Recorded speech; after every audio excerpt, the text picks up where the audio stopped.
ओम गुरु ब्रह्मा गुरु विष्णु गुरुदेवो महेश्वरः गुरु साक्षात् परब्रह्म तस्मै श्री गुरवे नमः।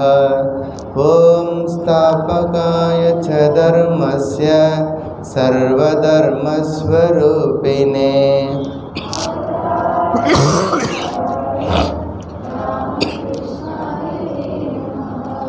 जननीं शारदां देवीं रामकृष्णं जगद्गुरुं पादपद्मे तयो श्रित्वा प्रणमामि मुहुर्मुहुः।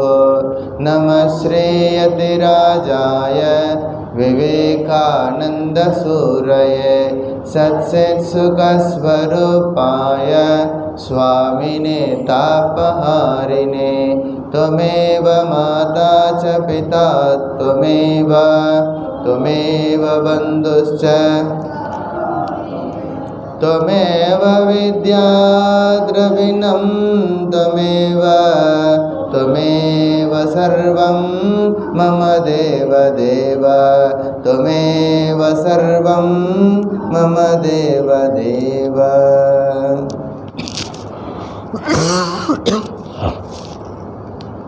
ओम नमो भगवते रामकृष्णाय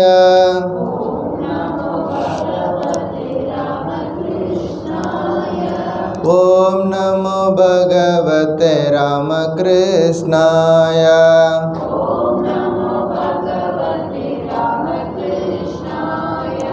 ओम नमो भगवते रामकृष्णाय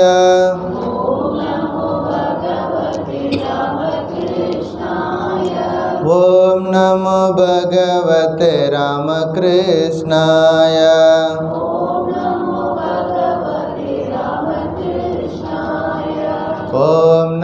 ओम नमो भगवते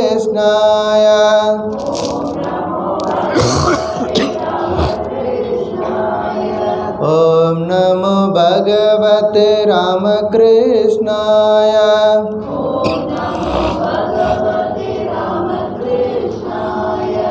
ओम नमो भगवते रामकृष्णाय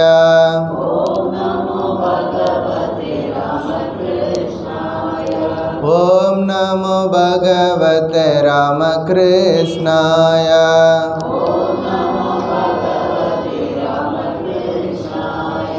ओम नमो भगवते रामकृष्णाय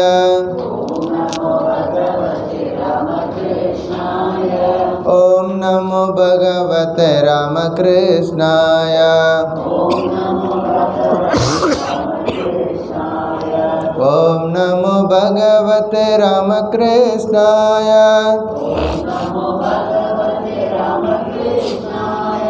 ओम नमो भगवते रामकृष्णाय ओम नमो भगवते रामकृष्णाय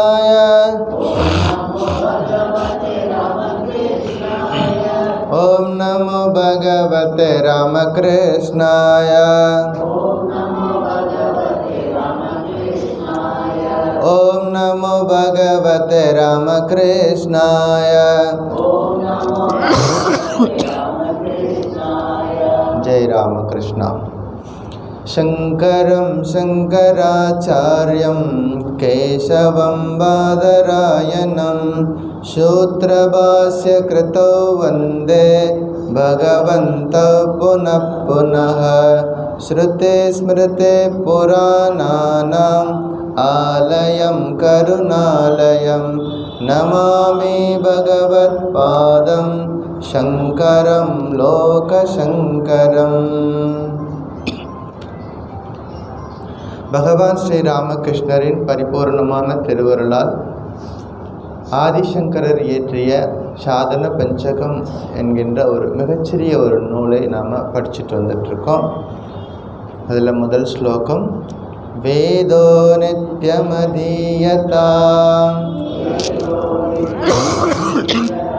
ததுதிதம் கர்மஸ்வனுஷ்டீயதாம் तेने सस्य विधीयतामपचितिः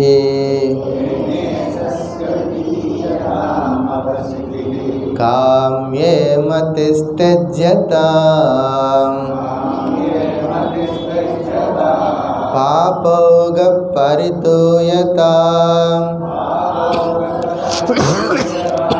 भवसुखे दोषोऽनुसन्धीयताम् आत्मेच्छा व्यवसीयतां निजगृहात् तूर्णं विनिर्गम्यताम्।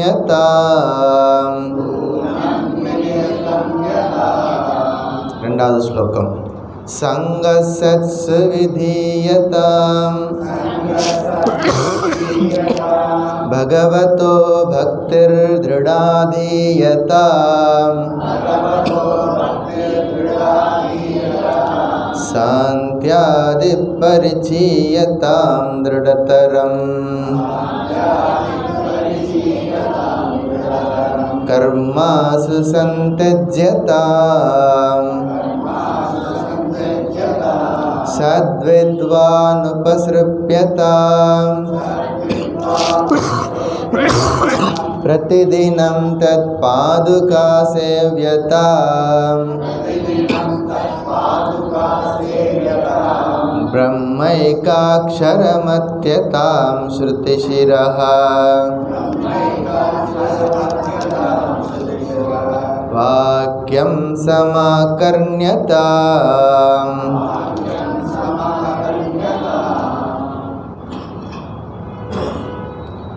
இந்த சாதன பஞ்சகத்தில் ஆதிசங்கரர் ஆன்மீக சாதகர்களுக்கு 40 விதமான உபதேசங்களை கொடுக்குறார்.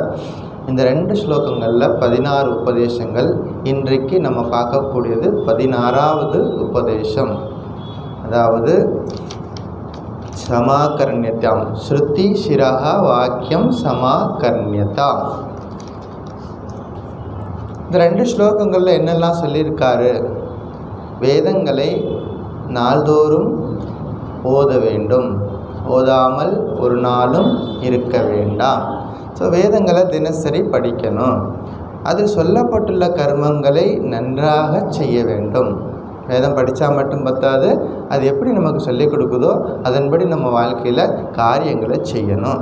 அப்படி செய்யக்கூடிய காரியங்களையும் கடவுளுக்கு செய்யக்கூடிய பூஜையாக பண்ணணும் அப்படிங்கிறத பார்க்குறோம். அப்புறமா பலனை விரும்பி எந்த காரியத்தையும் செய்யக்கூடாது. இதை செஞ்சால் எனக்கு என்ன லாபம் அப்படின்னு நினச்சிக்கிட்டு எந்த ஒரு காரியத்தையும் தொடங்கக்கூடாது. மன தூய்மைக்காகவும் விருப்பு வெறுப்பு இல்லாமலும் எந்த ஒரு காரியத்தையும் செய்து பழகணும். காரியம் செய்யுங்கிறதுனால என்ன நடக்குது அப்படின்னா சித்த சுத்தி தான் நம்முடைய கோல். எந்த ஒரு காரியத்தை செய்கிறதுனால நமக்கு என்ன கிடைக்குது? மன தூய்மை, சித்த சுத்திக்காக அதை செய்கிறோம் அப்படிங்கிறது தெரியணும். கடைசியாக இந்த உலகத்தில் இருக்கக்கூடிய எல்லா விதமான இன்பங்கள்லையும் ஒரு குறைபாடு என்பது இருக்கிறது அப்படின்னு புரிஞ்சுக்கிட்டு அந்த இன்பங்களை நம்ம நோக்கும் பொழுது இந்த எண்ணம் நம்ம மனசில் இருக்கணும். எல்லாத்துலேயும் குறைபாடு உடையது தான். இப்போ குறைபாடு இல்லாத ஏதோ ஒன்று இருக்குது, அதை நோக்கிய பயணம் என்னுடைய வாழ்க்கையில் இருக்கணும் அப்படின்னு இருக்கணும். அப்புறமா ஆத்மாவை அறிந்து கொள்ளணும், பரமாத்மாவை, அதாவது பரம்பொருளை அறிந்து கொள்ளணும் அப்படிங்கிற ஆர்வத்தை வளர்த்துக்கணும். இது இயல்பாக ஒரு சாதகனுக்குள்ள இந்த தீ, அதுக்கு இந்த தீ மாதிரி அந்த கனன்றுக்கிட்டே இருக்கணும். இந்த அடுப்பில் தீ எரிஞ்சுக்கிட்டே இருந்தால் தான் அதில் தொடர்ந்து நம்ம தொடர்ந்து ஏதாவது சமையல் செஞ்சுக்கிட்டே இருக்க முடியும். அது டவுன் ஆகிடுச்சு அப்படின்னா அங்கே பெரிய ஆக்டிவிட்டி எதுவும் நம்ம செய்ய முடியாது. அது மாதிரி இந்த ஆர்வ கனல் நமக்குள்ளே இருந்துக்கிட்டே இருக்கணும். இறைவனை அடையணும், பகவானை பார்க்கணும், இறைவன்கிட்ட நான் பேசணும் அப்படிங்கிற ஒரு எண்ணம் நமக்குள்ளே தொடர்ந்து இருந்துக்கிட்டே இருக்கணும். அப்படி இருந்துக்கிட்டே இருக்கும் பொழுது விரைவாக என்ன பண்ணணும்? இந்த ஆத்மா ஒரு சிறைக்குள்ளே மாட்டியிருக்கு, இந்த சிறையிலேருந்து ஆத்மாவை விடுவிக்கிறதுக்கு ஒரு முயற்சியை பண்ணணும். இது முதல் ஸ்லோகம். 2வது ஸ்லோகத்தில் என்னென்ன பார்த்துருக்குறோம்? இதெல்லாம் வந்ததுக்கப்புறமா ஒரு சாதகன் என்ன செய்யணும்? சத் சங்கத்தில் இருக்கணும். தன்னை ஒரு ப்ரொடெக்ஷன் ஏரியாவில் வச்சுக்கணும்.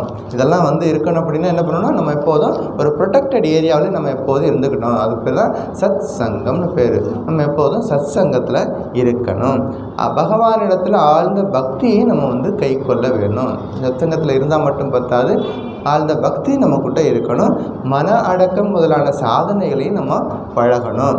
அப்புறமா எவ்வளவு விரைவாக கர்மங்கள்லேருந்து விடுபட முடியுமோ விடுபட்டு முழு மனதையும் இறைவன் மேலே வைக்கிறதுக்கு முயற்சி பண்ணணும். இதெல்லாம் செய்த பிறகு என்ன பண்ணணும்? சாதகன் ஒரு தகுந்த குருவை நாடி போகணும்.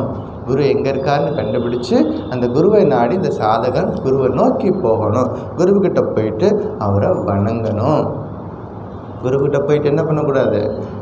நம்ம அவரை போய் முறைப்படி சேவித்து அவர்கிட்ட என்ன பண்ணணும்? வினயத்தோடு நம்ம கேள்விகள் கேட்கும் பொழுது சொல்லி கொடுப்பார். அவர்கிட்ட ஓங்கார மந்திரத்தை உபதேசம் வாங்கிக்கணும் அப்படின்னு கடந்த வகுப்பில் பார்த்தோம். கடைசியாக பார்த்தது 15வது உபதேசம்.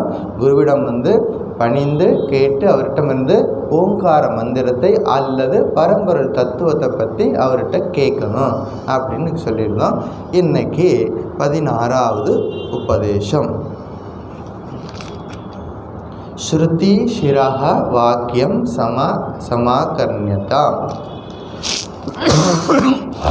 ஸ்ருதி சிரஹ வாக்கியம் ஆக்கர்ணியதா. அதாவது ஸ்ருதி அப்படின்னா வேதங்கள்னு அர்த்தம். ஸ்ருதி அப்படின்னா என்ன பொருள்? வேதங்கள். ஸ்ருதி என்பது வேதங்கள். ஸ்ருதிக்கு சிரஸ், நமக்கு சிரஸ்னால் நம்மளுடைய தலை. ஸ்ருதிக்கு சிரஸ் முக்கியமானது எது அப்படின்னா வேத அந்தம். வேதத்தில் ஆதி இருக்குது, அந்தம் இருக்குது. வேதத்தினுடைய அந்த பகுதி அதுக்கு பேர் தான் வேதாந்தம். வேதத்துடைய அந்தத்துப்பதி வேதாந்தம். அந்த வேதாந்தத்துக்கு இன்னொரு பேர் இருக்குது, உபனிஷதங்கள். என்னென்ன இருக்குது உபனிஷதங்கள்? தைத்திரிய உபனிஷதம் இருக்குது, மாண்டூக்கிய உபனிஷதம், நிறைய உபனிஷதங்கள் இருக்குது. ஆச்சாரிய சங்கரர் 108 உபனிஷத்துக்கு அவர் பாஷ்யம் எழுதியிருக்கிறார். அதில் நமக்கு 10 உபனிஷதங்களுக்கு நமக்கு ஸ்டாண்டர்டாக அதனுடைய பாஷ்யங்கள் நமக்கு கிடைச்சிருக்கிறது. இப்படி உபனிஷதங்கள் அப்படிங்கிறது அதனுடைய ஜொல்லு மாதிரி, அதாவது முக்கியமான பகுதி, வேதம் சொல்லக்கூடிய முக்கிய கருத்துக்களை சொல்லக்கூடியது உபனிஷதங்கள். ஸ்ருதி ஷிரஹா, ஸ்ருதியினுடைய சிரசாக இருக்கக்கூடிய அந்த உபனிஷத வாக்கியத்தை ஆக்கர்ணியதா. என்ன கேட்கணும்? நன்றாக கேட்க வேண்டும். அப்படின்னா நன்றாக கேட்க வேண்டும் அப்படின்னு இந்த உபதேசம் சொல்லுது. சுவாமி விவேகானந்தர் சொல்லுவார், நாம் தெய்வீகம் ஆனவர்கள். We are divine. இதுதான் தாரக மந்திரமாக இருக்கணும். நம்ம எப்போதும் ஞாபகம் வச்சுக்க வேண்டிய ஒரு விஷயம், எப்போதும் சொல்லணும், நான் தெய்வீகமானவன், நான் தெய்வீகமானவன். இந்த தெய்வீகத்தை, நமக்குள்ளே இருக்கக்கூடிய தெய்வீகத்தை எப்படி உணர்ந்துக்கிறது அப்படின்னா, சுவாமிஜி அதுக்கு ஒரு 4 மார்க்கத்தை சொல்கிறார். கர்ம யோகத்தின் மூலமாகவோ, பக்தி யோகத்தின் மூலமாகவோ, ராஜயோகத்தின் மூலமாகவோ, ஞான யோகத்தின் மூலமாகவோ, இவற்றில் ஒன்றாலோ பலவற்றாலோ அனைத்தின் உதவியாலோ அந்த லட்சியத்தை அடையுங்கள் அப்படின்னு விவேகானந்தர் சொல்லியிருக்கார். அப்போ இந்த லட்சியத்தை அடையிறதுக்கு பாதைகளையும் காட்டிட்டாங்க பகவான். நமக்கு பெரியவங்க என்ன சொல்லியிருக்காங்க? லட்சியத்தை ஒன்று இருக்குதுன்னு சொல்லியிருக்கிறாங்க. லட்சியத்தை அடையிறதுக்கு இன்ன பாதை வழியாக போனால் இந்த ஊருக்கு போயிடலான்னு அந்த பாதையும் காட்டிட்டாங்க. இப்போ நாம் என்ன செய்யணும்? பாதையில் பயணத்தை தொடங்கணும். அது சாதகர்கள் நம்ம செய்தே ஆக வேண்டும். அப்போ பாதை 4 விதமான பாதைகள் இருக்குது. கர்ம யோகம், அதாவது ஒரு செயலை செய்யும் பொழுது அதை யோகமாக செய்கிறதுக்கு பேர் கர்ம யோகம். பக்தி யோகம், இறைவன் மீது பக்தி செலுத்தக்கூடியது பக்தி யோகம். ராஜயோகம் அப்படிங்கிறது மூச்சை அடக்கி அதற்கான பயிற்சிகளின் மூலமாக செய்வது ராஜயோகம். ஞான யோகம் அப்படிங்கிறது அதுதான் இந்த வேதாந்தத்துக்கு ரொம்பவும் பிரயோஜனமாக, ரொம்பவும் யூஸ்ஃபுல்லாக இருக்கக்கூடிய ஒரு பகுதி. அது ஞான யோகம். ஞான யோகம்னா என்ன? சிரவணம், மனனம், நிதித்தியாசனம் அப்படின்னு வேதங்கள் சொல்லுது. சிரவணம் அப்படின்னா என்னது? கேட்கணும். கேட்கறதுனா உள்வாங்கணும், அந்த கருத்துக்களை உள்வாங்கிறது. எத்தனையோ விஷயங்களை கேட்டுகிட்டே இருக்கிறோம், எல்லாம் வருது, இந்த காதில் வருது, இந்த காதில் போயிடுதே. பல நேரங்களில் நம்ம கேட்குறதெல்லாம் உள்ள தங்கிடுதா? இல்லையே. அப்போ முழு மனசையும் அந்த செலுத்தி ஒரு விஷயத்தை கேட்கணும். கேட்டு அந்த கருத்துக்கள் டைஜஸ்ட் ஆகணும், உள்ளுக்குள்ளே போய் நமக்குடைய மனதில் ஆழமாக பதியணும். அதுக்கு பேர் தான் கேட்குறது, சிரவணம். தமிழில் சொன்னால் கேட்டல், சிந்தித்தல், தெளிதல் அப்படின்னு நம்முடைய தமிழில் சொல்லலாம். ஸோ முதல் விஷயம் என்னது? ஸ்ரவணம். ஞான யோகத்தில் முதல் விஷயம் நம்ம செய்ய வேண்டியது ஸ்ரவணம். குருமுகமாக என்ன கேட்குறார்? இந்த ஆத்மீக சாதகன் இவ்வளோ பயிற்சியெல்லாம் பண்ணிவிட்டு குருவை நாடி போகிறாரு, குருவுக்கு சேவை பண்ணுறாரு. என்ன பண்ணுறாரு? முதல்ல அவர்கிட்ட குருவுக்கிட்ட ஒரு விண்ணப்பம் கொடுக்குறாரு, எனக்கு ஓங்கார மந்திரத்தை சொல்லி கொடுங்க. அப்போ என்ன பண்ணுறாரு? காது கொடுத்து அதை கேட்கணும். அதாவது குருவின் அறிவுரைகளை அந்த முழு மனசோட கேட்கணும். கேட்டுட்டு அடுத்து என்ன பண்ணணும் அப்படிங்கிறதுல தொடர்ந்து சொல்லிக் கொடுக்க போகிறார் ஆச்சாரியர்.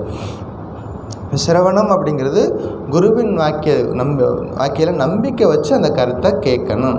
கற்றிலன் ஆயினும் கேட்க அகுது ஒருவருக்கு ஒர்க்கத்தின் ஊற்றான் துணை அப்படின்னு ஒரு திருக்குறள் இருக்குது. கற்றிலன் ஆயினும் கேட்க அஃது ஒருவருக்கு ஒர்க்கத்தின் ஊற்றான் துணை அப்படின்னு ஒரு குறள் இருக்கிறது. கற்றவர்களிடம் கேட்டு அறிவை பெற வேண்டும். நமக்கு எல்லாம் தெரியும் அப்படின்னு இருந்துடக்கூடாது. நம்ம கற்றது கைமண் அளவு, நமக்கு தெரியாதது உலகளவு, அவ்வளோ விஷயங்கள் இருக்கிறது. அதனால் கற்றறிந்தவர்களிடம் என்ன பண்ணணும்? கேட்டு தெரிஞ்சுக்கிட்டோம்னா அது அவனுக்கு வயதாகி ஒரு மனுஷன் வயதாகி தளர்வு அடையும் பொழுது நேராக நிமிர்ந்து நடக்க முடியாது, கை காலெல்லாம் நடுங்கும். அப்போ அவருக்கு என்ன தேவைப்படுது? ஒரு ஊன்றுகோல் தேவைப்படுது. அந்த ஊன்றுகோல் அவரை பத்திரமாக பாதுகாத்து அவர் போய் சேர வேண்டிய இடத்துக்கு கொண்டு போய் சேர்க்குது. அது அவர் உதவியாக இருக்கிறது. அதுபோல் நாம் கற்றுக்கிட்ட அந்த நல்ல விஷயங்கள், பெரியவங்ககிட்ட கேட்டுக்கிட்ட அந்த நல்ல விஷயங்கள் நமக்கு தேவைப்படும் பொழுது சரியான கைடன்ஸை கொடுக்கும் அப்படின்னு இந்த குறள் சொல்லுது. கற்றிலன் ஆயினும் கேட்க அஃது ஒருவருக்கு ஒர்க்கத்தின் ஊற்றாம் துணை.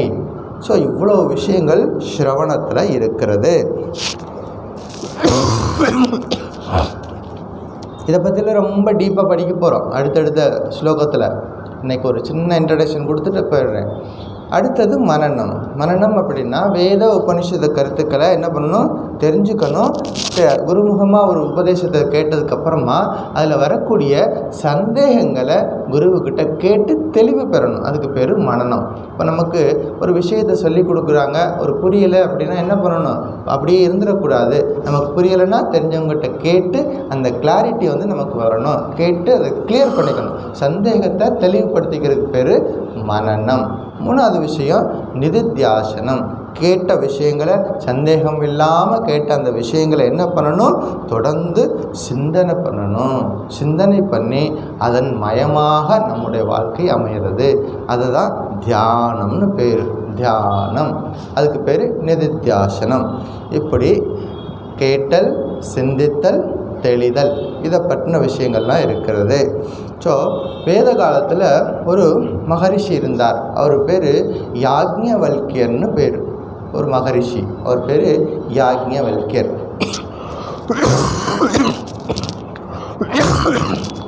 வேத காலத்து முனிவர்கள் எல்லாரும் திருமணம் செய்தவர்கள் தான். அவருக்கு 2 மனைவிகள் இருந்தாங்க. யாக்ஞவல்கியருக்கு 2 மனைவிகள் இருந்தாங்க. ஒருத்தி பேர் மைத்ரேயி, இன்னொருத்தி பேர் காத்தியாயனி. ஒரு நாள் இந்த மகரிஷி என்ன பண்ணார்? 2 பேரையும் கூப்பிட்டுட்டு, நான் எனக்கு இருக்கக்கூடிய சொத்து எல்லாத்தையும் உங்கள் 2 பேருக்கு சரிசமமாக பிரித்து கொடுத்துட்டு நான் என்ன பண்ண போகிறேன்? நான் சந்நியாசம் போக போகிறேன் அப்படி சொன்னார். அப்போ ஒரு அம்மா என்ன சொல்லிட்டாங்க?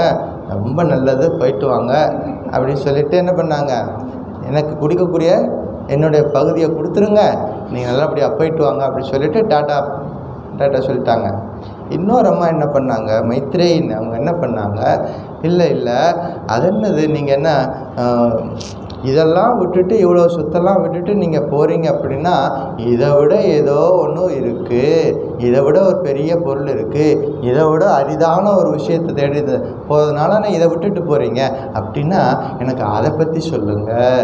நீங்கள் எதை நோக்கி போகிறீங்களோ, எதை தெரிஞ்சுக்கணும்னு போகிறீங்களோ, எதை பற்றி சிந்தனை பண்ணணும், எதை தியானம் பண்ணணும் போகிறீங்களோ அந்த பரம்பொருள் தத்துவத்தை சொல்லுங்கள். எவ்வளோ பெரிய புத்திசாலி பெண்கள் இருந்திருக்கிறாங்க நம்ம பாரத நாட்டில். இப்போ அவங்க அப்படி கேட்ட உடனே இப்போ அவங்க 2 பேரும் கணவன் மனைவி இல்லை. இவர் குருவாக மாறிட்டார், அவங்க சீடனாக மாறிட்டாங்க. அப்போ கேட்கணும். அதுதான் அந்த கேட்கணும். அந்த அந்த அந்த நமக்குள்ளே அந்த தீவிரம் எப்போதும் நமக்கு அந்த ஜுவாலை இருந்துக்கிட்டே இருக்கணும், கேட்கணுங்கிற ஆர்வம் இருக்கணும். இப்போ கேட்கும் பொழுது கேட்டதுக்கப்புறம் தான் அவர் என்ன பண்ணுறாரு, ஸோ ஒரு அம்மாவுக்கு சாட்டிஸ்ஃபை ஆகிட்டாங்க. அவங்க கொடுத்த அந்த செல்வத்தோடைய அவங்க வந்து மன நிறைவு வந்துருச்சு. எல்லாம் இந்த செல்வம் தான், இந்த மாடு தான், இந்த இதுதான் நினச்சிக்கிட்டாங்க.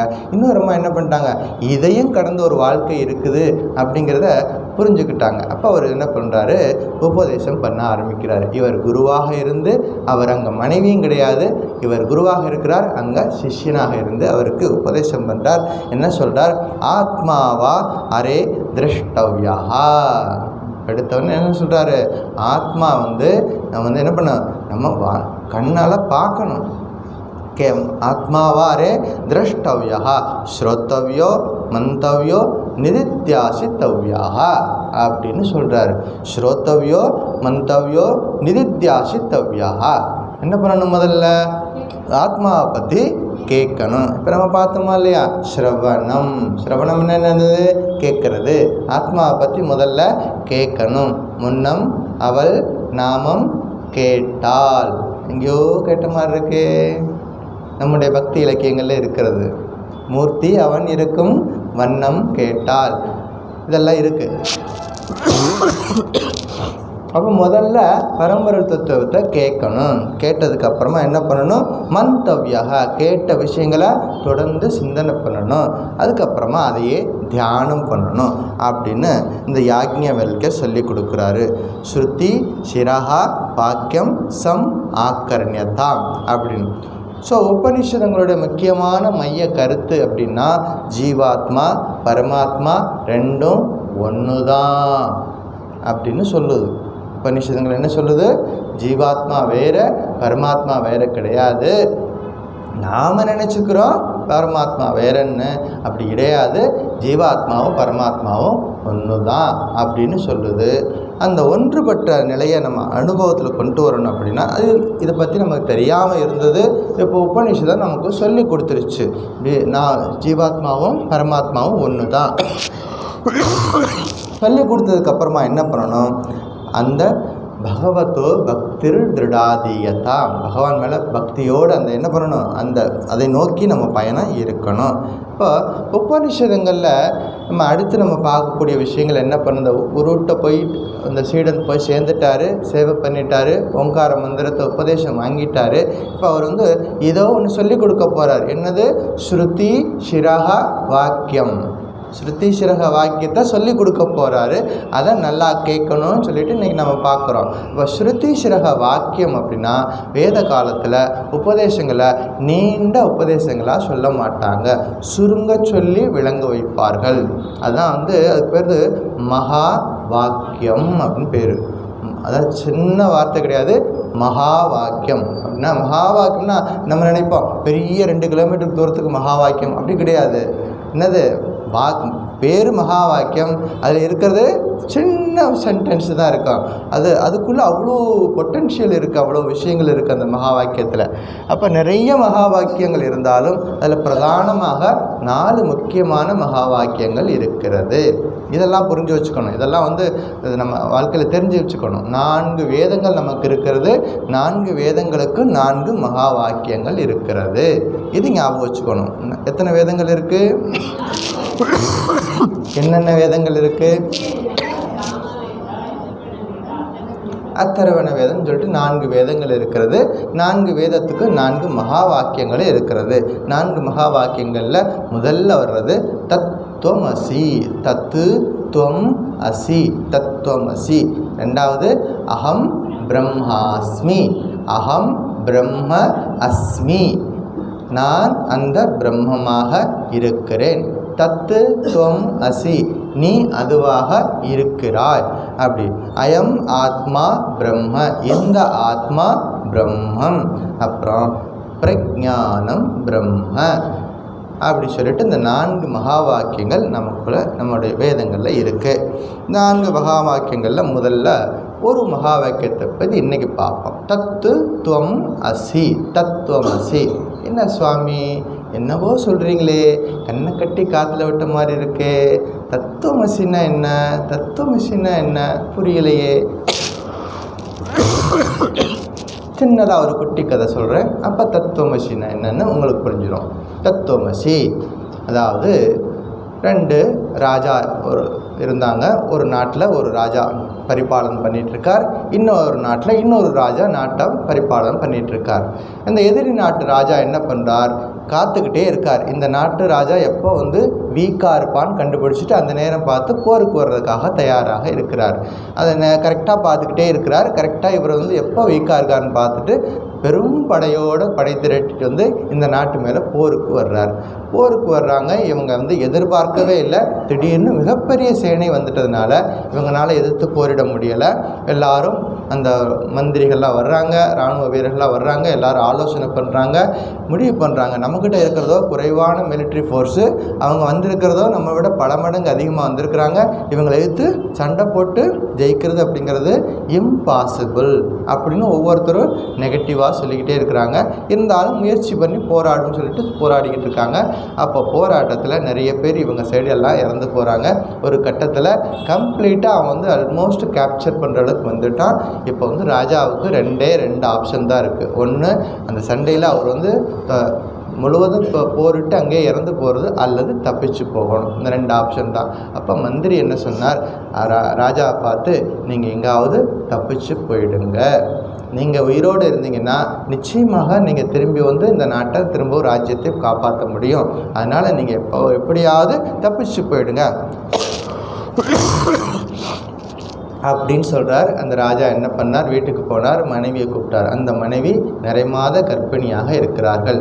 எந்த நேரமும் டெலிவரி ஆகக்கூடிய நிலையில் இருக்கக்கூடிய அப்படி ஒரு பெண்மணி என்ன பண்ணுறார், குதிரையை எடுத்துகிட்டு வந்தார். குதிரை மேலே ஏறி உட்கார்ந்தார். அந்த கர்ப்பிணி பெண்ணை முன்னாடி உட்கார வச்சுக்கிட்டு நேராக குதிரையை ஓட்டிட்டு காட்டுக்குள்ளே போயிட்டார்.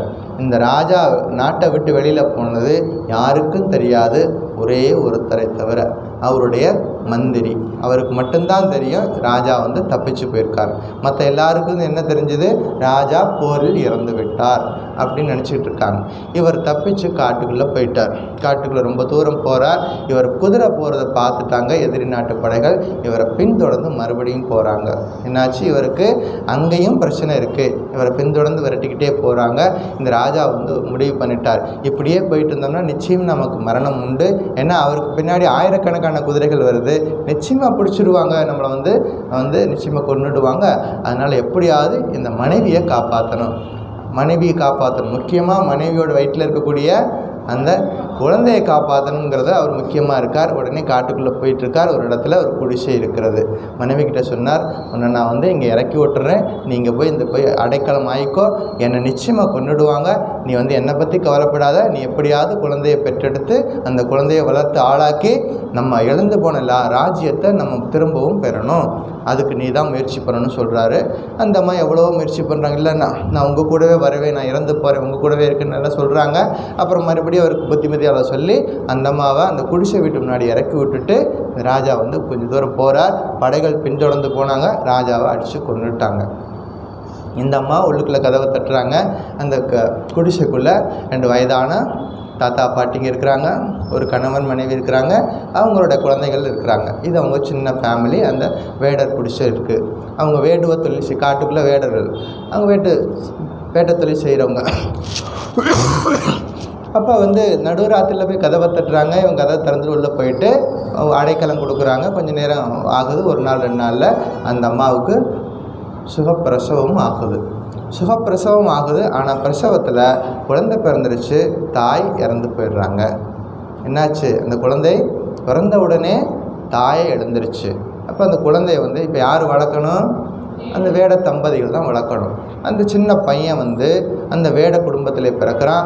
அந்த வேடனுடைய குழந்தைங்க மாதிரி அவங்க கூட போய் விளையாடுறான். அந்த வேடனுடைய குழந்தைகள்லாம் ஈட்டி அம்பெல்லாம் வச்சு விளையாடுவாங்க. இவனும் ஈட்டி அம்பெல்லாம் வச்சு விளையாடிட்டு இருக்கிறான். அந்த வேடனுடைய குழந்தைகள்லாம் போய் பறவைகளை பிடிக்க போவாங்க, இவனும் பறவை பிடிக்க போவான். இப்படி சொல்லிட்டு அந்த குழந்தைகள் அவங்க ஏன்னா அவனுக்கு பிறந்ததுலேருந்தே அந்த குடிசையை தான் பார்த்துருக்குறான், அவனுக்கு வேறு எதுவுமே தெரியாது. அதனால் அவங்க சுற்றி இருக்கிறவங்கெல்லாம் அவனுடைய உறவினர்கள், அங்கே இருக்கவங்கெல்லாம் அவங்க அப்பா அம்மா, அங்கே இருக்க வயசானவங்களாம் அவங்களுடைய தாத்தா பாட்டிங்க. இப்படி தான் அவன் நினச்சிட்ருக்கிறான். அங்கேயே இருந்து வாழ்க்கை நடத்திட்டு இருக்கிறான். சின்ன பையனாக இருந்தால் பரவாயில்ல. இப்போ வளர்ந்து பெரிய பையன் ஆகிட்டான். பெரிய பையன் ஆனதுக்கப்புறமும் என்ன பண்ணுறான், வேடர்கள் மாதிரி அந்த தொழில் பண்ணிகிட்டே இருக்கிறான். இப்போ 18 வருஷம் கழித்து அந்த மந்திரிக்கு ஒரு நாள் ஞாபகம் வந்துச்சு, நம்ம ராஜா நாட்டை விட்டு போய் இன்னையோட 18 வருஷங்கள் ஆச்சு, நிச்சயமாக அவருக்கு அந்த குழந்தை பிறந்துச்சுன்னா இன்றைக்கி அவன் ஒரு இளவரசனாக எங்கேயாவது இருப்பான் அப்படின்னு சொல்லிட்டு அவர் என்ன பண்ணார், நான் காட்டுக்குள்ளே போய் எப்படியாவது இளவரசனை கண்டுபிடிச்சிட்டு வர்றேன் அப்படி சொல்லிட்டு சத்தம் இல்லாமல் காட்டுக்குள்ளே போகிறார். தேடி தேடி பார்க்குறார். கடைசியாக அந்த குடிசைக்கு வர்றார். எந்த குடிசையில் வேட தம்பதிகள் இருந்தாங்களோ, எந்த குடிசையில் இவங்க அடைக்கலம் ஆனாங்களோ அந்த குடிசைக்கு போகிறார். அங்கே பார்த்தா மற்ற குழந்தைங்களும் விளையாடுது. ராஜகலையோடு ஒரு பையன் இருக்கிறான். ஆனால் இளத்தலையெல்லாம் கட்டியிருக்கிறான், மர உரியெல்லாம் கட்டிட்டு முகம் பிரகாசமாக இருக்குது. ஆனால் அவனோட ட்ரெஸ் எல்லாம் அங்கே வேடன் மாதிரி அணிஞ்சிருக்கிறான். இதை பார்க்குறாரு. பார்த்து பக்கத்தில் போய் பார்க்குறாரு. அப்படியே ராஜகலையோடு அந்த ராஜாவுடைய குழந்தை அப்படின்னு தெரியுது. அப்போ போய் சொல்கிறான். அவன் அந்த பெரியவங்ககிட்ட போய் பேசுகிறான். இவன் யார், இந்த பையன் யார், இவன் பேரன் அப்படி சொல்கிறாங்க அந்த பாட்டியம்மா. ஏன்னா அவங்க யாருன்னு தெரியாது. திடீர்னு ஒரு நாள் ராத்திரி கதவை தட்டினாங்க, அடைக்கலம் கொடுத்தாங்க, அதோடு முடிஞ்சு போச்சு. இவன் என் பேரன் தான் அப்படி சொல்கிறான். இல்லை உண்மையை சொல்லுங்கள் அப்படின்னு சொல்லி மிரட்டி பார்க்குறான். அப்புறம் சொல்கிறாங்க, நான் ரொம்ப நாளைக்கு முன்னாடி ஒரு 10-18 வருஷத்துக்கு முன்னாடி ஒரு நாள் ராத்திரியில் ஒரு அம்மா வயதான அந்த கர்ப்பிணி பெண் கதவை தட்டினாங்க. நாங்கள் திறந்தோம். அந்த அம்மா பிரசவத்துக்கு அப்புறம் இறந்து போனாங்க. இந்த பையன் பிறந்தான், எங்கள் கூட தான் இருக்கிறான்னு சொல்லிட்டு உண்மையை ஒத்துக்கிட்டாங்க. அப்புறமா இவர் என்ன பண்ணார், அந்த பையன்கிட்ட பேசுகிறார். நீ ஒரு ராஜகுமாரன். என்ன சொன்னார், நீ ராஜகுமாரன் அப்படி சொன்ன. இல்லை நான் வேடன். என்ன சொல்கிறான் பையன், நான் வேடன் அப்படிங்கிறான். ஏன்னா வேடர் குலத்திலே இருந்து வேடர் கூடவே சாப்பிட்டுட்டு வேடர்கள் மாதிரி எல்லாம் இருந்ததுனால அவன் ராஜகுமாரன்னா அவன் ஒத்துக்கவே மாட்டேங்கிறான். இல்லை நீ ராஜகுமாரன் சொல்கிறாரு. அவன் மறுபடியும் சொல்கிறான், நான் வேடன், எங்கள் அப்பா அம்மாலாம் இவங்க தான் அப்படி சொல்லிட்டு வேடர்களை காமிக்கிறான். அப்பா என்ன பண்ணார், அவங்க பேரண்ட்ஸ்கிட்டலாம் பேசிவிட்டு இவனை ராஜகுமாரன் நான் நாட்டுக்கு கூட்டிகிட்டு போகிறேன்னு சொல்லிட்டு நாட்டுக்கு கூட்டிகிட்டு வர்றார். கூட்டிகிட்டு அவருக்கு முறையாக பயிற்சி கொடுக்குறார். என்ன பண்ணுறாரு, வில்வித்தை வாழ்வித்தை இதெல்லாம் பயிற்சி கொடுக்குறார். கொடுத்து என்ன பண்ணுறாரு, கொஞ்சம் கொஞ்சமாக பயிற்சி கொடுத்து நான் ராஜகுமாரன் அப்படிங்கிற ஒரு தீர்க்கமான அவரோட ஒரு ஆழமாக அவனுக்கு பதிய வைக்கிறார். நீ வேடன் கிடையாது, நீ ஒரு ராஜகுமாரன் அப்படின்னு பதிய வைக்கிறார். எல்லா கலைகளையும் சிறந்து விளங்குறான். அப்புறம் ஒரு நாள் என்ன பண்ணுறார், அவனுடைய தலைமையில் பெரும் படையை எடுத்துக்கிட்டு போயிட்டு எதிரி நாட்டோட சண்டை போட்டு திரும்ப இழந்த ராஜ்யத்தை காப்பாற்றுறாங்க அப்படின்னு இந்த கதை முடியுது. இழந்த ராஜ்யத்தை திரும்பவும் கிடச்சிருச்சு. இந்த ராஜ்யம் இழந்து போன ராஜ்யம் திரும்பவும் கிடச்சிருச்சு. இதில் தத்துவமசி எங்கே இருக்குது?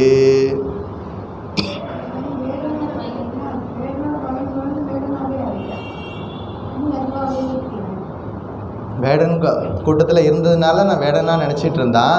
அப்போ யாரோ ஒருத்தர் போய் சொன்னார், நீ வேடன் கிடையாது. அவர் தான் யார், குருநாதர். அவர் தான் யார், நம்ம வாழ்க்கையில் வரக்கூடிய குருநாதர். நீ வேடன் கிடையாது, நீ இளவரசன் சொன்னார் இல்லையா? அது மாதிரி நம்ம வாழ்க்கையில் குருநாதர் நம்ம வாழ்க்கையில் என்ன சொல்கிறாரு, நீ ஜீவாத்மா, ஒன்றை ஜடம் நினச்சிக்காத, ஜீவாத்மா நினச்சிக்காத, நீயும் அந்த பரம்பொருள், நீயே அந்த பரம்பொருள், தத்து துவம் அசி அப்படின்னு சொல்லி கொடுக்குறாரு. நாம் என்ன சொல்கிறோம், இல்லை சுவாமி எனக்கு ஃபேமிலி இருக்குது, எனக்கு அது இருக்குது நம்ம என்னென்னு சொல்கிறோம், அந்த வேடன் சொன்ன மாதிரி நம்மன்னு சொல்லிக்கிட்டு இருக்கிறோம். அப்போ குருநாதர் என்ன சொல்கிறாரு, நிறைய விளக்கங்கள் சொல்லி கொடுக்குறாரு. நல்லா கேளு. சம் ஆக்கர்ணியதா, ஸ்ருதி சிரக வாக்கியம் சம் ஆக்கர்ணியதா. அந்த உபனிஷத வாக்கியங்களை திரும்ப திரும்ப திரும்ப திரும்ப கேளு. கேட்க கேட்க என்ன ஆகும், உன்னுடைய உண்மையான ஸ்வரூபம் என்ன அப்படிங்கிறது உனக்கு புரிய வரும். இவ்வளோ விஷயங்கள் இருக்குது. தத்துவமசி, இதை பற்றி ரொம்ப டீட்டெயிலாக நம்ம அடுத்து வரக்கூடியதுலாம் பார்க்க போகிறோம். சரி, ஸ்ருதி அப்படின்னா வேதங்கள், ஸ்ருதி சிரஹா வாக்கியம் அப்படின்னா வேதத்தின் முடிவான அந்த பகுதி, அதாவது வேத அந்தம். குரு பரம்பரையா ஸ்ரூயத்தே இதி ஸ்ருதி. ஸ்ருதிக்கு ஏன் இப்படி பேர் வந்துச்சு வேதத்துக்கு? குரு பரம்பரையா, ஒரு குருநாதர் சீடனுக்கு சொல்லி கொடுத்துருப்பார், அந்த சீடர் இன்னொரு சீடனுக்கு சொல்லி கொடுத்துருப்பார். எப்படி பரம்பரையாக வந்ததுனால தான் இதுக்கு பேர் ஸ்ருதி அப்படின்னு பேர். அதாவது செவி வழியாக கேட்கப்பட்டது, எங்கேயுமே எழுதி வச்சது இல்லை. என்ன பண்ண செவி வழியாக தான் ஆயிரக்கணக்கான வருஷங்களாக இதை பாஸ் பண்ணி கொண்டு வந்திருக்கிறாங்க. ஆயிரக்கணக்கான வருஷங்களாக, லட்சக்கணக்கான வருஷங்களாக இந்த சொத்து என்ன பண்ணுது, செவி கேட்டு கேட்டு கேட்டு கேட்டு அடுத்தவருக்கு சொல்லி கொடுத்து கொண்டு வந்திருக்கிறாங்க. இன்றைக்கி நம்ம கையில் வந்து கிடச்சிருக்குது, நம்ம கையில் புஸ்தக ஃபார்மாக கூட வந்துருச்சு. ஆனால் நம்ம என்ன செய்யணும், அதை பத்திரமாக ஓரமாக வச்சுருக்குறோம். எல்லார் வீட்லேயும் என்ன பண்ணியிருக்கிறோம், அதை பத்திரமா ரொம்ப பக்தியோடு தொட்டு கும்பிட்டுக்குவோம், எல்லாம் செஞ்சுக்குவோம். ஆனால் என்ன பண்ணணும், திறந்து படிக்கணும். அந்த உபனிஷதங்களை திறந்து படிக்கணும், படித்த கருத்துக்களை உள்வாங்கின கருத்துக்களை மற்றவர்களுக்கு சொல்லி கொடுக்கணும், கேட்கணும், கேட்டதை சிந்தனை பண்ணணும், சிந்தனை பண்ணதை தியானம் பண்ணணும், தியானம் பண்ணி கண்ட விஷயங்களை மற்றவர்களோட பகிர்ந்துக்கணும், அடுத்த ஜெனரேஷனுக்கு சொல்லி கொடுக்கணும். அப்படிங்கிற இவ்வளோ விஷயங்கள் இருக்கிறது. ஸோ இந்த ஸ்லோகத்தில் குறிப்பாக வானப்பிரஸ்த ஆசிரமத்தை பற்றி சொல்லுச்சு. ரெண்டாவது ஸ்லோகத்தை நம்ம பார்த்துட்ருக்குறோம். வானப்பிரஸ்த ஆசிரமத்தில் ஒருத்தர் என்ன பண்ணணும், சத் சங்கத்தில் இருக்கணும், முதல் விஷயம். ரெண்டாவது என்ன பண்ணணும், பகவானிடத்தில் பக்தி செலுத்தணும். பக்தி செலுத்தினதுக்கப்புறமா நல்ல குணங்களை வளர்த்துக்கணும், சத்குணங்களை வளர்த்துக்கணும். கடமைகள்லேருந்து முழுவதுமாக விடுபடுவதற்கு முயற்சி பண்ணணும். இதெல்லாம் செஞ்சுட்டு குருவை நாடி செல்லணும். அவரிடம் என்ன பண்ணணும், அவருக்கு நமஸ்காரம் பண்ணி ஓம்கார மந்திரத்தை உபதேசம் வாங்கிக்கணும். அவர் சொல்லக்கூடிய வேதாந்த கருத்துக்களை நன்றாக காது கொடுத்து கேட்கணும் அப்படின்னு முடிக்குது. வேதாந்த கருத்துக்களை நன்றாக காது கொடுத்து கேட்கணும். சம் ஆக்கர்ணியதா அப்படின்னா அமைதியாக கேட்கணும். கேட்கும்போது கேள்வி கேட்டுகிட்டே இருக்கக்கூடாது. ஒருத்தர் சொல்லி கொடுத்துட்டு இருக்கும்போது கேள்வி கேட்டுகிட்டே இருக்கக்கூடாது. என்ன பண்ணணும், ஒருத்தர் சொல்லிக்கிட்டு இருக்கும்போது நல்லா காது கொடுத்து கேட்கணும். நல்லா காது கொடுத்து கேட்டு அவர் சொல்லி முடித்ததுக்கப்புறமா என்ன பண்ணணும், நமக்கு ஏதாவது கேள்வி இருந்ததுன்னா கேட்கணும். அப்போ என்ன பண்ணுறது, மனம் அடங்கிய நிலையில் இருக்கணும்னு அர்த்தம். மனம் அடங்கினா தான் அந்த டிஸ்டர்பன்ஸ் இல்லாமல் கேட்கணும். மனசு வந்து இங்கே தான் உட்காந்துருக்குறீங்க, இப்போ நீங்கள் எல்லோரும் இங்கே தான் உட்காந்துருக்கீங்க, என் கண்ணு முன்னாடி உட்காந்துருக்குறீங்க. ஆனால் எல்லாருடைய மனசும் இந்த வேதாந்த கருத்தில் இருக்கா அப்படின்னா 100% சொல்ல முடியாது. மேபி முயற்சி பண்ணுறோம், எல்லோரும் முயற்சி பண்ணுறோம். ஆனால் மனசு எங்காவது ஒரு மூலையில் ஏதாவது நினச்சிட்ருக்கோம். வீட்டை விட்டு புறப்பட்டு வந்தோமே, வீட்டை பூட்டிகிட்டு வந்தோமா இல்லையா, இப்படி ஏதாவது ஒரு சின்ன சின்ன விஷயங்களை நினச்சிட்ருக்கோம். மனசு இங்கே தான் உட்காந்துருக்குறோம். அப்போ மனசு இந்த டிஸ்ட்ராக்ஷன் இருக்குது. டிஸ்ட்ராக்ஷன் இல்லாமல் முழு மனசோட ஒரு விஷயங்களை கேட்கணும். சம் ஆக்கர்ணியத்தா அப்படின்னா அப்படி முழு மனசோட கேட்கணும். அப்படி கேட்டால் என்ன அப்படின்னா தூய மனம் என்னவாகும், தூயதாகும். அதாவது சித்த சுத்தி நமக்கு வரும், ஸ்ரத்த வரும். தொண்டு உள்ளத்தோடு கேட்கணும். குரு வாக்கியத்தில் நம்பிக்கை வச்சு கேட்கும் பொழுது எல்லா விதமான நன்மைகளும் நமக்கு கிடைக்கும் அப்படின்னு இந்த வேதாந்த வாக்கியம் நமக்கு சொல்லி கொடுக்குது. ஸோ ஸ்ரவணம் நமக்கு 3 விதமான பக்தி தேவை. தெய்வ பக்தி, அடியார் பக்தி, குரு பக்தி, 3 வேணும். தெய்வ பக்திங்கிறது என்னது, பகவான் மேலே இறைவன் அப்படி ஒருத்தர் இருக்கார், அந்த பரம்பொருள் இருக்கிறது. அந்த பரம்பொருளுக்கு நான் என்ன வேணாலும் பேர் வச்சுக்கலாம். அந்த பரம்பொருளை நான் ஸ்ரீராமகிருஷ்ணன் நான் சொன்னால், உங்களுக்கு அந்த பரம்பொருளை நீங்கள் வந்து காளிகாம்பான்னு சொல்லலாம். அந்த பரம்பொருளுக்கு நீங்கள் வந்து என்ன வேணாலும் நீங்கள் பேர் வச்சுக்கலாம். அப்போ அந்த பரம்பொருள் சக்தி இந்த உலகத்தை இயக்குது அப்படிங்கிறதுல பூரண நம்பிக்கை இருக்கணும். அதுதான் இயக்குது. நம்முடைய 24 மணி நேரம் நம்ம தூங்கிக்கிட்டு இருந்தாலும் அந்த பரம்பொருள் விழிப்போடு இருந்து இந்த உலகத்தை கட்டி காக்குது அப்படிங்கிற பூரண நம்பிக்கை நமக்கு இருக்கணும். அப்புறம் இறை அடியார் பக்தி.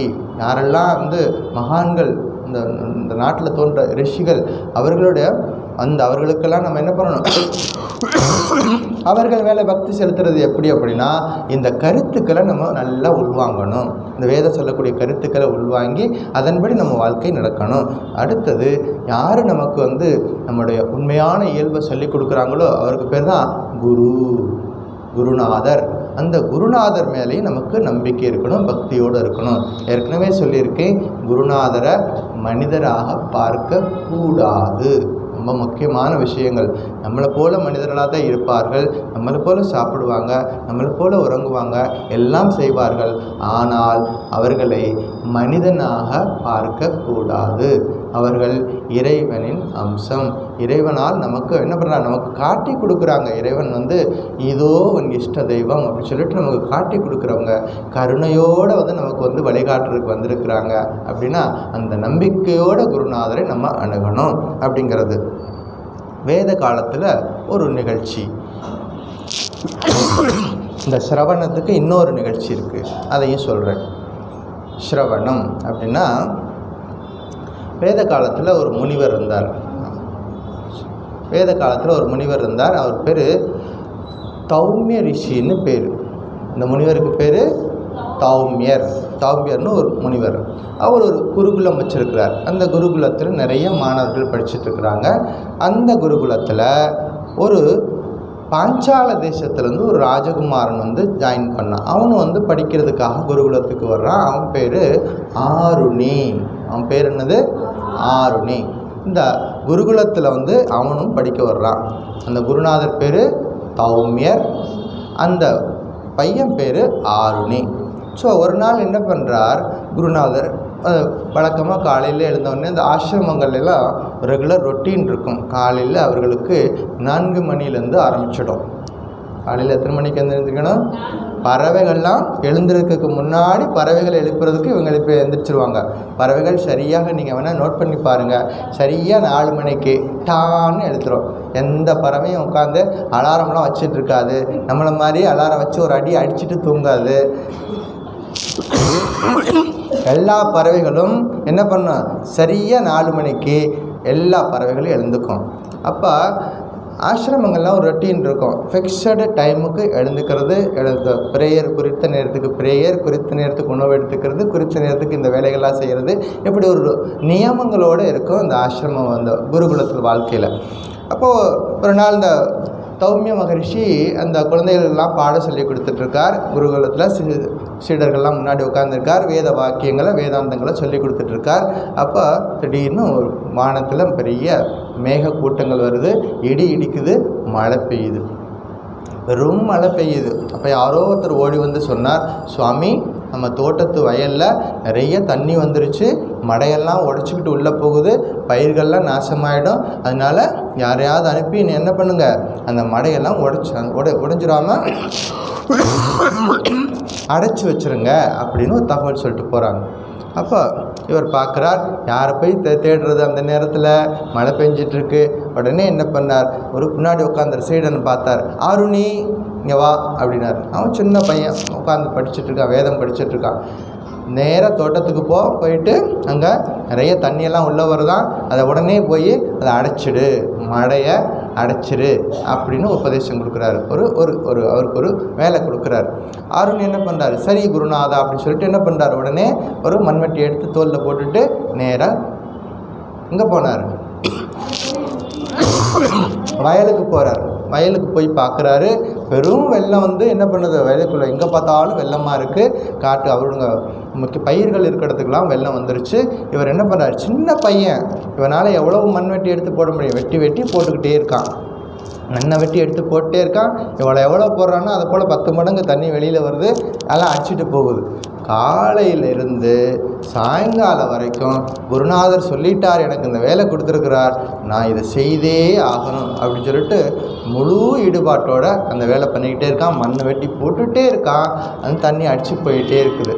ஒரு சாயந்தரம் வரைக்கும் ஆகிடுது.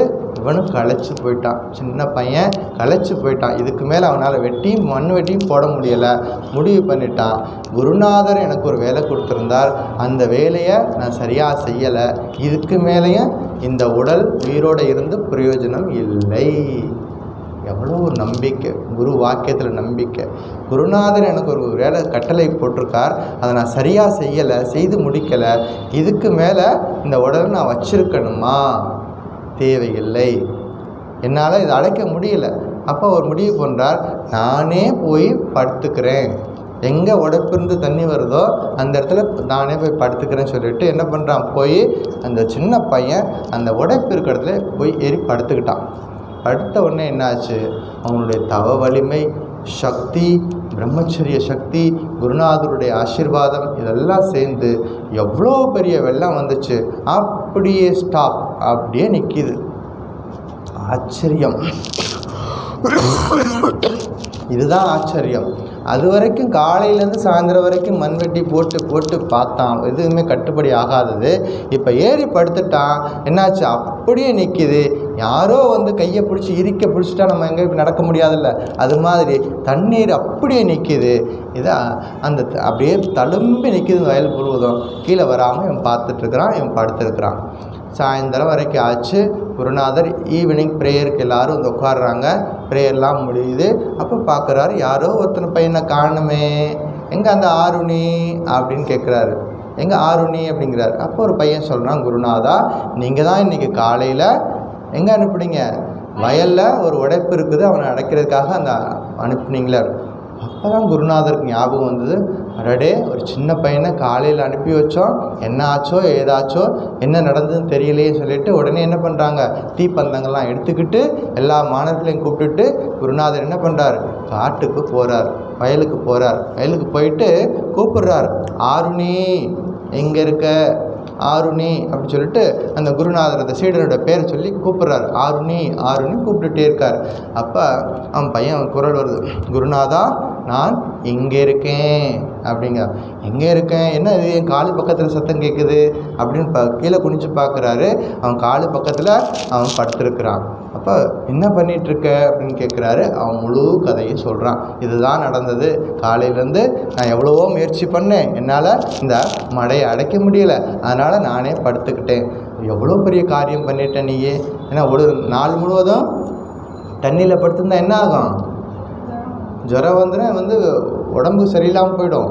அப்போ எவ்வளோ பெரிய காரியத்தை நீ பண்ணிட்ட அப்படின்னு சொல்லிட்டு, ஆருணி எழுந்து வா அப்படின்னு சொன்னார். புத்தால அதை எழுந்து வா அப்படின்னார். எழுந்தோடனே தண்ணீரை அதை தண்ணீரை உடைச்சிக்கிட்டு எழுந்து வர்றான். அப்படியே பெரிய டேம்லேருந்து தண்ணி கொட்ட மாதிரி அவ்வளோ தண்ணி வெளியில் போகுது. தண்ணீரை பிளந்து கொண்டு வந்தவன், அதனால அவனுக்கு பேர் உத்தாலக ஆருணி பேர். உத்தாலக அப்படின்னா தண்ணீரை உடைச்சிக்கிட்டு வெளியில் வந்தவன் அர்த்தம், உத்தாலக. அப்படி குருநாதருடைய வாழ்க்கையில் நம்பிக்கை வைக்கணும். நம்ம உபதேசம் கேட்குறோம், ஓங்கார மந்திரத்தை கேட்குறோம், பரம்பொருள் தத்துவத்தை கேட்குறோம். கேட்டால் மட்டும் பத்தாது, என்ன பண்ணணும், பூரண நம்பிக்கை. என்னுடைய குருநாதர் இருக்கிறார், எனக்கு வழிகாட்டுறதுக்கு இருக்கிறார், நான் நிச்சயமாக கரை சேர்வேன் அப்படிங்கிற நம்பிக்கையோடு எல்லாத்தையும் செய்யணும். அந்த நம்பிக்கை யாருக்கு இருந்துச்சு, அந்த ஆருணிக்கு இருந்துச்சு. இதெல்லாம் நம்முடைய தலைமுறைகளுக்கு சொல்லிக் கொடுக்க வேண்டிய விஷயங்கள். இதெல்லாம் பாடப்புஸ்தகத்தில் இருக்காது. இதுதான் நம்முடைய பண்பாடு, இதுதான் நம்முடைய வேதகால கலாச்சாரம். நம்முடைய இந்த கருத்துக்கள், அந்த நம்பிக்கையை கொண்டு போய் சேர்க்கணும், ஸ்ரத்தையோடு ஒரு காரியத்தை செய்யணும்.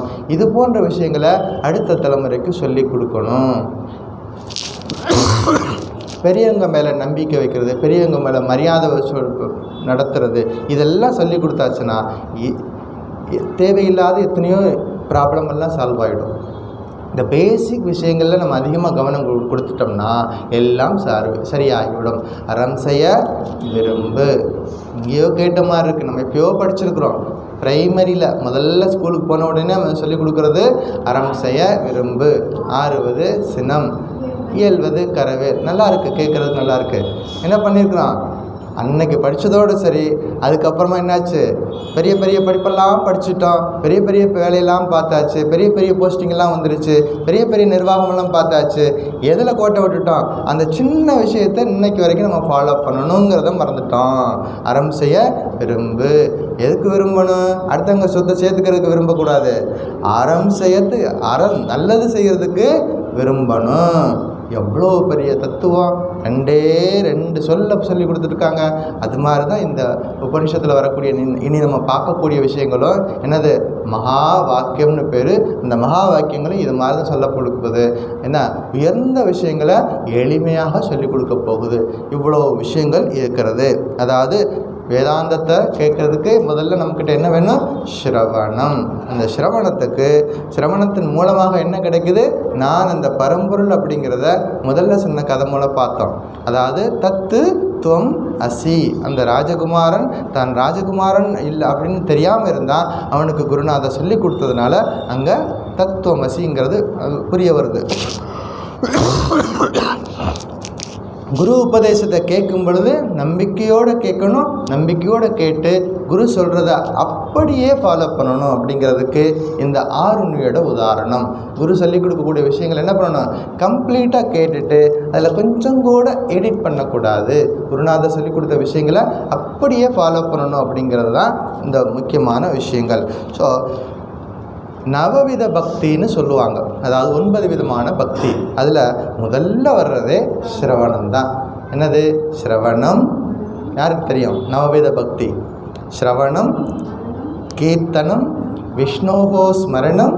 ஸ்ரவணம், கீர்த்தனம், விஷ்ணோகோ ஸ்மரணம், பாத சேவனம், அர்ச்சனம், வந்தனம், தாஸ்யம், சக்கியம், ஆத்ம நிவேதனம். இதுக்கு பேர் தான் நவவித பக்தி. 9 விதமான பக்தி. அந்த 9 விதமான பக்தியில் முதல்ல வர்றது என்னது? சிரவணம். ஸோ இது ஏன் இவ்வளவு ஸ்லாக்கித்து சொல்லியிருக்காங்க அப்படின்னா ரொம்ப ரொம்ப முக்கியமானது. நாம் முதல்ல 1ஆம் கிளாஸு பாஸ் பண்ணணும். யூனிவர்சிட்டியெல்லாம் அப்புறம் பார்ப்போம். முதல்ல 1ஆம் கிளாஸு ஒழுங்காக படித்து பாஸ் பண்ணோம்னா 2ஆம் கிளாஸு நிச்சயமாக ப்ரொமோஷன் கிடைச்சிடும். 2nd ஸ்டாண்டர்டுக்கு ப்ரொமோஷனை பற்றி நம்ம கவலைப்பட வேண்டியது இல்லை. இந்த அடிப்படை விஷயங்களை நம்ம சரியாக கவனம் செலுத்தினோம்னா மற்றதெல்லாம் தானாக நடக்கும் அப்படிங்கிறத பார்க்குறோம். ஸோ இவ்வளோ விஷயங்கள் இருக்குது. ஸ்ருதி, சிரஹா, வாக்கியம், சம், ஆக்கர்ணியதா. குருவின் வேதாந்த வாக்கியங்களை குருவிடம் நன்றாக கேட்க வேண்டும் அப்படிங்கிறத பார்க்குறோம். ஸோ இவ்வளோ விஷயங்கள் இருக்கிறது. மீதி இருக்கிறத அடுத்த வாரம் பார்ப்போம். அடுத்த வாரம் 17வது உபதேசம், அதாவது 3வது ஸ்லோகம். ஸோ 2 ஸ்லோகம் பார்த்துருக்குறோம். வேதோ நித்யமதீயதா ததுதிதம் கர்ம ஸ்வனுஷ்டீயதா தேனே சஸ்ய விதீயதாமபசிதிஹ காம்யே மதிஸ்தஜ்யதாம்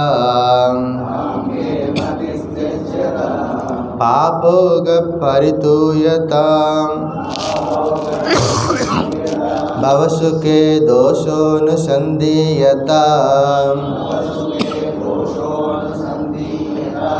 ஆத்மேச்சா விவசீயதாம் நிஜகிருஹாத் தூர்ணம் விநிர்கம்யதாம்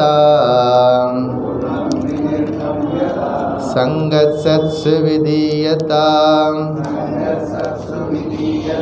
பகவதோ பக்திர் திருடாதீயதாம் சாந்த்யாதி பரிச்சீயதாம் திருடதரம் கர்மாசு சந்திஜ்யதாம் சத்வித்வானுபஸ்ருப்யதாம் பிரதிதினம் தத் பாதுகா சேவ்யதாம் பிரம்மைகாக்ஷரமத்யதாம் ஸ்ருதிசிரஹ வாக்யம் சமாகர்ண்யதாம்.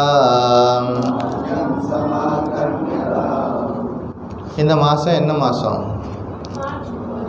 தமிழுக்கு மாசி மாதம். இன்னைக்கு பங்குனியா? சரி. மாசி மாதத்தில் வரக்கூடிய முக்கியமான ஒரு நோன்பு பற்றி இன்றைக்கி சொல்ல போகிறேன்.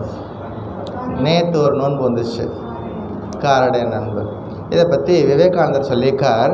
அதாவது, ஓ இந்தியா, உனது பெண்மையின் லட்சியம் சீத்தை, சாவித்ரி, தமயந்தி என்பதை மறந்துவிடாதே. நீ வணங்கும் இறைவன் துறவியருக்கெல்லாம் பெருந்துறவி உமாபதி சங்கரர் என்பதை மறந்துவிடாதே. விவேகானந்தருடைய சுதேச மந்திரம்னு பேர் இது. சுதேச மந்திரத்தில் முதல்ல எடுத்தவொடனே என்ன சொல்கிறாரு? ஓ இந்தியா, உனது பெண்மையின் லட்சியம் சீத்தை, சாவித்ரி, தமயந்தி என்பதை மறந்துவிடாதே. இந்தியாவில் நமக்கு பெண்களுக்கு லட்சியமாக யாரை வைக்கிறாரு? சீதாதேவி, சாவித்ரி, தமயந்தியை லட்சியமாக வைக்கிறார். அந்த அந்த 3 பேர்த்தில் ஒருத்தர் தான் சாவித்திரி. அந்த சாவித்திரி நோன்புன்னு சொல்லுவாங்க, அல்லது காரடையான் நோன்புன்னு சொல்லுவாங்க. அது என்னைக்கு வந்துச்சு? நேற்று வந்துச்சு காரடையான் நோன்பு.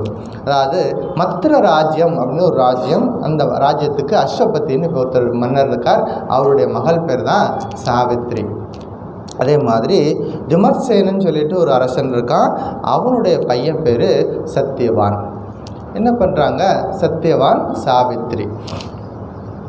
ஒரு நாள் இந்த சாவித்திரிக்கு திருமண வயது ஆகுது. அந்த ராஜா கேட்குறார், உனக்கு வந்து திருமணம் செய்து வைக்க போகிறேன் அப்படின்னு சொல்கிறார். அப்போ அந்த சாவித்திரி சொல்கிறாங்க, இல்லை இல்லை, நான் ஏற்கனவே ஒருத்தரை நான் பார்த்து வச்சுருக்கேன் அப்படி சொல்லிட்டாங்க. அவர் பேர் சத்தியவான். சரி, அவர் யார் அப்படின்னு கேட்டால், அவர் வந்து ஏற்கனவே ராஜாவாக இருந்தவர். இப்போ ராஜ்யமெல்லாம் இழந்து போயிட்டாங்க. அவங்க அப்பாவுக்கு கண்ணு தெரியாது. இப்போ காட்டில் வந்து வாழ்ந்துட்டுருக்குறாங்க, கிழங்குகளையும் பழங்களையும் சாப்பிட்டு வாழ்ந்துட்டுருக்குறாங்க. அவர் பேர் சத்தியவான், அவங்க பேரண்ட்ஸுக்கு சேவை பண்ணிகிட்ருக்காருன்னு சொன்னாங்க. இவருக்கு இந்த ராஜாவுக்கு என்ன சொல்கிறோன்னு தெரியல. இப்போ எப்படி சரி பண்ணுறது? இந்த பிள்ளை ஏற்கனவே ஒரு மணமகனை இவருக்கு பார்த்து வச்சுருக்கான். அப்படி யோசிச்சுட்டு இருக்கும்போது நாரத மகர்ஷி அங்கே வர்றார். நாரத மகர்ஷிகிட்ட இந்த கதையை சொல்கிறார், நீங்கள் தான் ஏதாவது ஒரு முடிவு சொல்லணும். நாரதர் வந்து தீர்க்கமாக பார்க்குறார். அவங்களுக்கு தெரியும், அவங்க பெரிய ரெக்கார்டெல்லாம் எடுத்து பார்க்க வேண்டியதில்லை, கண்ணு மூட்டினாலும் உங்களுக்கு தெரியும் பாஸ்ட் என்ன, 1000 வருஷங்களுக்கு முன்னாடி என்ன நடந்தது, இன்றைக்கி என்ன நடக்கும், இனிமேல் என்ன நடக்க போகுது எல்லாம் சொல்லிவிடுவாங்க. அப்போ பார்க்குற நாரத மகரிஷி சத்தியவான்கிறவன் யார், அவனுடைய ஃபுல் டீட்டெயில் வருது. அவர் சொல்கிறாரு, இந்த சத்தியவான் இன்றிலிருந்து 12வது மாதம் இறந்து போவான். என்ன பண்ணுவான்? 12வது மாதம் இறந்து போயிடுவான்னு சொல்கிறார். ராஜாவுக்கு கோபம் வந்துருச்சு. மகளே, அவனை மறந்துடு, அவன் சொற்ப ஆயுளில் இருக்க போகிறவன், அவனும் வேண்டாம், வேறொரு மாப்பிள்ளை பார்க்கலாங்கிறார். அந்த சாவித்திரி சொல்லிட்டாங்க, இல்லை இல்லை, நான் மனதிலே ஒரு முறை நினைத்து விட்டால் நாங்கள் பெண்கள் மாற்ற மாட்டோம். ஒரு முறை நான் அவனை கணவனாக நினச்சிட்டேன், நிச்சயமாக அவன் கூட ஒரு நாள் வாழ்ந்தாலும் போதும், அவன்தான் எனக்கு கணவனாக வரணும்னு சொல்லிட்டாங்க. பிடிவாதமாக இருக்கிறாங்க. வேறு வழி இல்லாமல் அவங்களுக்கு திருமணம் நடக்குது. யாருக்கு? சாவித்திரிக்கும் சத்தியவானுக்கும் திருமணம் நடக்குது. திருமணம் நடந்த உடனே இவர் பெரிய ராஜ குடும்பத்தில் பிறந்த பொண்ணு எல்லாத்தையும் விட்டுட்டு காட்டுக்கு போயிடுச்சு. எங்கே இருக்கணும்? கணவர் இருக்கிற இடம் தான் அவங்களுக்கு எல்லாமே. காட்டுக்கு போயிட்டு அவங்க பேரண்ட்ஸுக்கெல்லாம் ஹெல்ப் பண்ணிக்கிட்டு அங்கே இருக்கிறாங்க. இந்த சாவித்திரிக்கு தெரியும், தன்னுடைய கணவன் சரியாக 12 மாதம் கழித்து ஒரு நாள் இறந்து போவாங்க அப்படின்னு சாவித்திரிக்கு தெரியும். ஆனால் யாருக்கு தெரியாது? சத்தியவானுக்கு தெரியாது. காட்டுக்கு போய் அங்கே இருக்கிறாங்க. சத்தியவான் தினசரி காட்டுக்குள்ளே போவான், கிழங்குகள் பறிச்சுட்டு வருவான். அப்படி அவங்க வாழ்க்கை போயிட்டுருக்குது. 6 மாதம் ஆகுது, 9 மாதம் ஆகுது. கொஞ்சம் நாள் நெருங்க சாவித்திரிக்கு ஹார்ட் பீட்டு அதிகமாகிட்டே போகுது. ஏன்னா அவங்களுக்கு தெரியுமே, டேட்டு தெரிஞ்சு போச்சு, இந்த நாளில் அவன் இறந்து போகிறான்னு தெரியுது. அப்போ இந்த கடைசி 3 நாளைக்கு முன்னாடி ஞாபகம் வந்துருச்சு. 3 நாள் என்ன பண்ணுறாங்க? அந்த சாவித்திரி சாப்பிடாமல் உண்ணாவிரதம் இருக்கிறாங்க. கணவன் நிச்சயமாக அவனை காப்பாற்றுன்னு சொல்லிட்டு சாப்பிடாமல் உண்ணாவிரதம் இருந்து இறை நாமத்தை சொல்லிக்கிட்டே இருக்கிறாங்க. அந்த கடைசி நாளும் வந்தது. எந்த நாள் அவன் உயிர் விட போகிறானோ அந்த நாளும் வந்துச்சு. அந்த நாள் என்ன பண்ணார்? அந்த சாவித்திரி போயிட்டு அப்பா அம்மாட்ட போயிட்டு அந்த பேரண்ட்ஸ்கிட்ட போயிட்டு கேட்குறாங்க, இன்று மட்டும் என்னை அவர் கூடவே இருக்கிறதுக்கு அனுமதி பண்ணுங்க. அவர் காட்டுக்குள்ளே போவார் இல்லையா, அவர் கூடவே நானும் போகணும், எனக்கு அனுமதி கொடுங்கன்னு சொல்லி பர்சனலாக அவர் அந்த பர்மிஷன் வாங்கிட்டு அன்று சத்தியவான் கூடவே காட்டுக்கு போகிறாங்க. காட்டுக்குள்ளே போயிட்டு விறகு பெருக்கிறாங்க. கொஞ்சம் நேரத்தில் சாவித்திரி எனக்கு மயக்கமாக வர்ற மாதிரி இருக்குது அப்படின்னு சொல்கிறாரு. மயங்கி கீழே விழுகிறார்.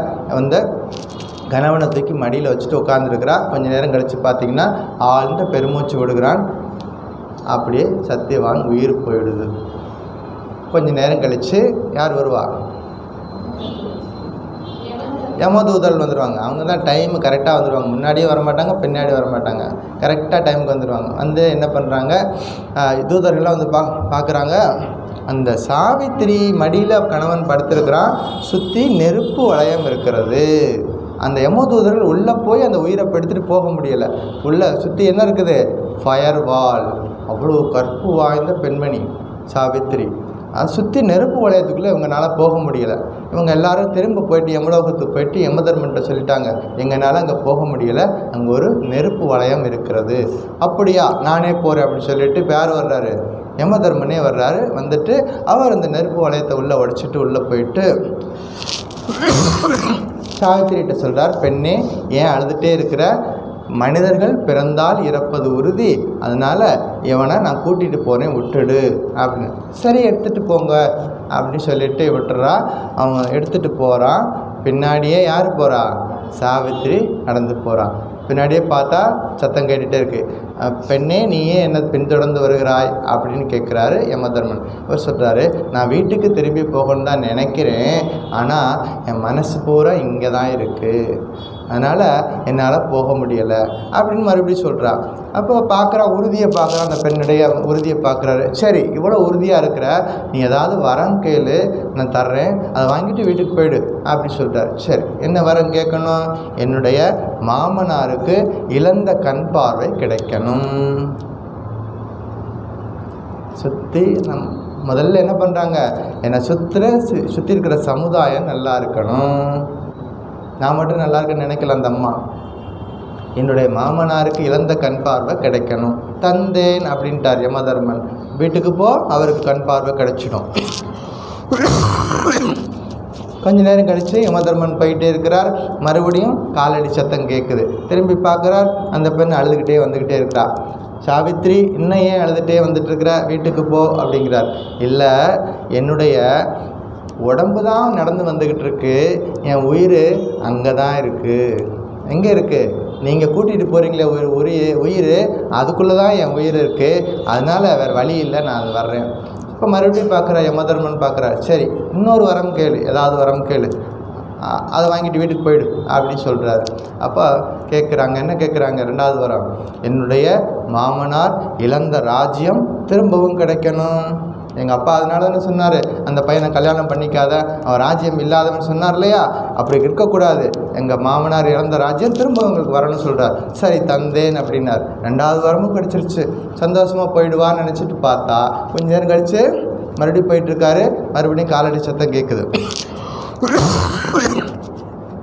இப்போ என்ன பிரச்சனை? உனக்கு தான் 2 வரம் கொடுத்துட்டேனே அப்படி சொல்கிறாரு.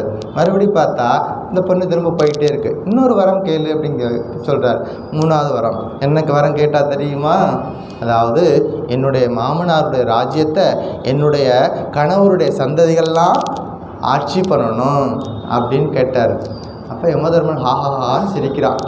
என்ன இவ்வளோ பெரிய புத்திசாலியாக இருக்கிற, நாங்கள்லாம் எப்போவுமே ஒரு ஆளை எப்போவுமே டார்கெட் வச்சிட்டோம்னா கூட்டிகிட்டு போகாமல் விட மாட்டோம், நீ இவ்வளோ திறமையாக பேசி உன் கணவனை கூட்டிகிட்டு போகிறதுக்கு இவ்வளோ முயற்சி பண்ணுறியே, உன்னுடைய முயற்சிக்காகவே இவனை நான் விடுவிச்சிட்றேன் அப்படின்னு சொல்லிட்டு எங்கள் லைஃப்லேயே முதல் முறையாக ரிட்டர்ன் பண்ணுறது இதுதான் ஃபஸ்ட் டைமு.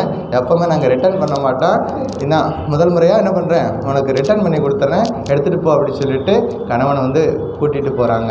அப்படி யமதர்மனிடம் போராடி ஜெயித்த பெண்களும் நம்முடைய பெண்கள் இருக்கிறார்கள். கற்புடைய பெண்கள் வாழ்ந்த பூமி பாரத நாடு. இதெல்லாம் தெரிஞ்சுதான் சாமிஜி சொல்கிறாரு, ஓ இந்தியா, உனது பெண்மையின் லட்சியம் சீத்தை, சாவித்ரி, தமயந்தி என்பதை மறந்து விடாதே. இவ்வளோ விஷயங்கள் இருக்கிறது. மீதி இருக்கிறத அடுத்த வாரம் பார்ப்போம். ஓம் சாந்தி சாந்தி சாந்தி. ஹரி ஓம் தத்சத். ஸ்ரீராமகிருஷ்ணார்ப்பணமஸ்து.